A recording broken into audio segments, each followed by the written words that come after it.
Em Cuiabá são 12 horas e 22 minutos. Eu recebo com muita alegria aqui nos estúdios a doutora Eliane Jaqueline.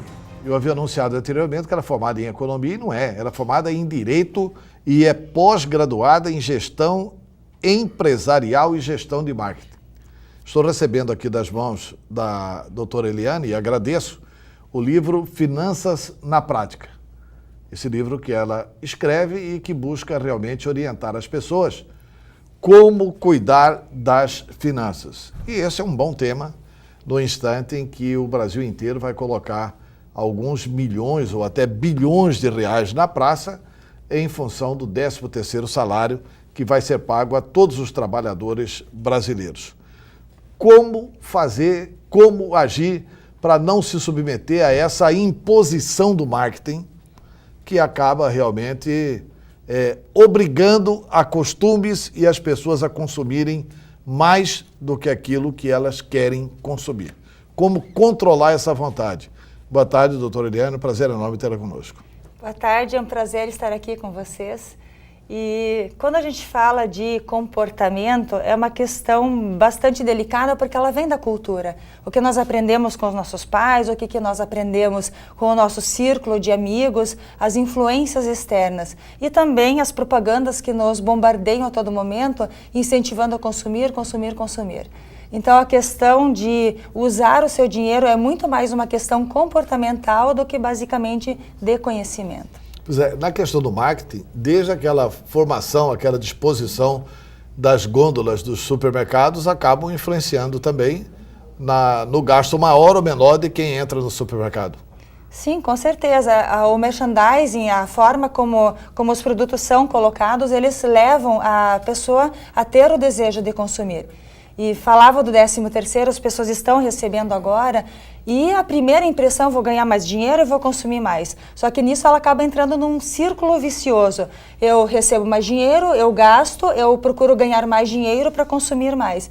E esse consumo nem sempre é a melhor saída para a pessoa. Muitas vezes ele não vai trazer a satisfação que a pessoa precisa, que a pessoa quer, do que se ela organizasse a sua vida de uma outra maneira e usasse com mais inteligência, com mais consciência o seu dinheiro. Doutora Eliane, nós conversávamos aqui um pouco antes do programa e você me dizia de uma pesquisa feita pelo INDEF. Primeiro, o que é o INDEF e qual que foi essa pesquisa? O INDEF, então, ele é o Índice de Educação Financeira, ele foi feito pelo IBOP Inteligência e Serasa Consumidor, e ela agora é do segundo semestre de 2014, e ele demonstra, através de números, a importância de cada um dos índices. Ele fala de comportamento, de conhecimento e de atitudes. Então, conhecimento é 26% do que leva uma educação financeira. Comportamento é 50%. Então, as pessoas, através do marketing, dessas propagandas que levam ao consumo, elas criam hábitos consumistas. E com isso, elas deixam de realizar sonhos maiores, coisas que dariam muito mais inteligência. O que seria mais importante fazer com o 13º? Pagar contas antigas ou fazer contas futuras? Depende, nós temos aqui um lado racional e um lado emocional. O racional, com certeza, sempre é pagar suas contas. Então, eu preciso sair dos juros, parar de dever e começar a ter hábitos diferentes. Só que não adianta nada eu quitar todas as minhas dívidas e continuar consumindo da maneira como eu consumia antes. Então, é importante fazer um ponto de corte e a começar a juntar o dinheiro. Se a pessoa realmente não tem essa disciplina, talvez até seja vantagem pegar uma parte do 13º e reservar para essas aplicações mesmo ainda tendo dívidas. Porque ela vai criando o hábito de consumir, o hábito de guardar dinheiro. Então, é importante que ela desenvolva a inteligência financeira, a sua educação financeira e começar a reservar uma parte para os seus sonhos maiores, para os seus objetivos maiores, para a sua aposentadoria, para os grandes negócios que ela pode fazer no futuro. Tá, e como que as pessoas devem usar, por exemplo, o dinheiro de plástico, o cartão de crédito? Como é que as pessoas devem usar o cartão de crédito? Porque um dos juros mais altos que tem no Brasil é com relação ao cartão, não é isso? Com certeza. Ele chega, a média hoje está entre 10% e 12% quando eu não consigo pagar a fatura e eu entro no chamado rotativo do cartão. Porque tá, e quando consegue pagar a fatura não tem juro nenhum? Não tenho juros. Então o cartão é o teu melhor amigo ou o teu pior inimigo? Então a decisão é da gente e da forma como eu uso ele. Então, se eu pagar minha fatura integral em dia, colocar o vencimento logo após o meu salário, eu estou tendo um grande amigo, porque eu estou juntando as compras no meu cartão de crédito, fazendo o controle, aí eu tenho alguns benefícios, por exemplo, eu posso viajar de graça através do cartão com o programa de milhagens, desde que eu tenha controle e pague em dia. Aí eu saio dos juros e tenho os benefícios. Tá, e essa questão de viagens programadas no final do ano, etc e tal? Isso acaba atrapalhando o orçamento doméstico? Se ele for bem planejado, não. Então, qual que é o ideal? Começar a planejar as férias com pelo menos 6 meses de antecedência. Porque aí eu vou conseguir comprar passagens mais baratas, eu vou ter hospedagem mais baratas. Hoje nós temos uma gama muito grande de sites de busca que eu busco a rede hoteleira por um preço muito inferior do que se eu chegar na hora e fazer a busca, né? Então, quanto mais eu tenho planejamento, quanto mais antecedência eu tenho, melhor eu vou conseguir me programar, ter uma viagem, umas férias muito bacanas e gastando muito menos com isso. Tá, vamos falar agora um pouco de finanças públicas, podemos? Podemos. Porque assim, o governo brasileiro, lá com o presidente Fernando Henrique Cardoso, criou a Lei de Responsabilidade Fiscal, que é simples, o Estado não deve gastar mais do que arrecada.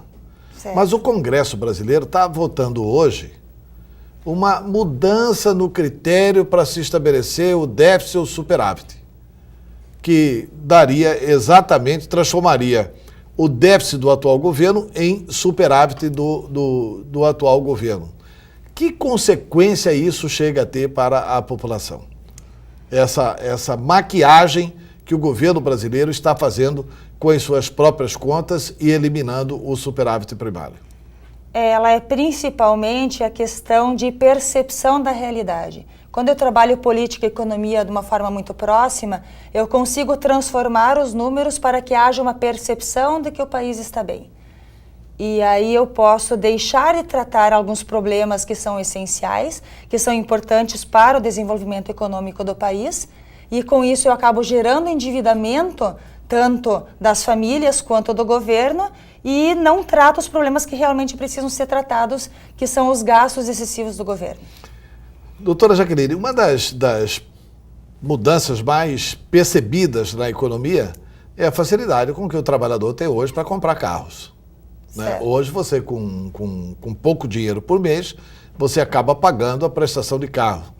Às vezes você vai pagar um carro em 60 meses.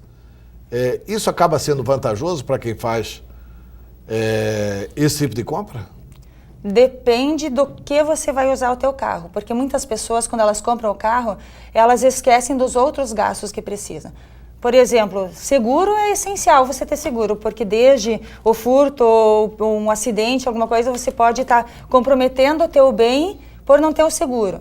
Aí você tem manutenção, aí você tem o próprio combustível. Então você acaba agravando demais as tuas finanças pessoais, você compromete demais a tua renda e você não tem liberdade sobre o teu dinheiro. Porque uma parte é a prestação, a outra parte é o consumo que você tem. E o pior do que isso são pessoas que trocam muito frequente de carro sem ter a condição. Então trocar de carro não é errado. Eu tenho que trocar de carro quando o meu carro não me atende mais. Ou quando eu tenho condições para isso. O ruim é quando a pessoa está pagando a prestação, ela mal tem dinheiro para fazer a manutenção do seu carro e aí já troca por outro modelo porque a parcela cabe. Só que enquanto isso eu estou me tornando escrava do endividamento e deixando de gerar algo que seria muito melhor para mim. Tá. Doutora Jaqueline, para quem vai receber o 13º e que não é rico, que tipo de aplicação que é possível fazer? Qual que é a melhor aplicação hoje no mercado? Para quem tem pouco dinheiro. Porque quem tem muito dinheiro sabe aplicar. Né? Normalmente, ele já é um expert em como fazer esse dinheiro render. Mas o trabalhador que vai receber o 13º salário e quer poupar, quer economizar, quer fazer uma aplicação de parte desse 13º salário, qual que é a melhor aplicação hoje no mercado financeiro? Isso realmente é o ideal, é guardar. Então, uma coisa é guardar, outra coisa é investir. A primeira coisa, eu preciso ter a consciência de que eu vou guardar uma parte do meu dinheiro. Qual a aplicação? Depende muito do perfil da pessoa. Se a pessoa ela é muito conservadora, não adianta ela querer investir em ações, porque ela vai ter um ataque cardíaco todo dia que tiver oscilações. Então, eu tenho pouco dinheiro, eu posso investir em vários segmentos, dependendo do perfil.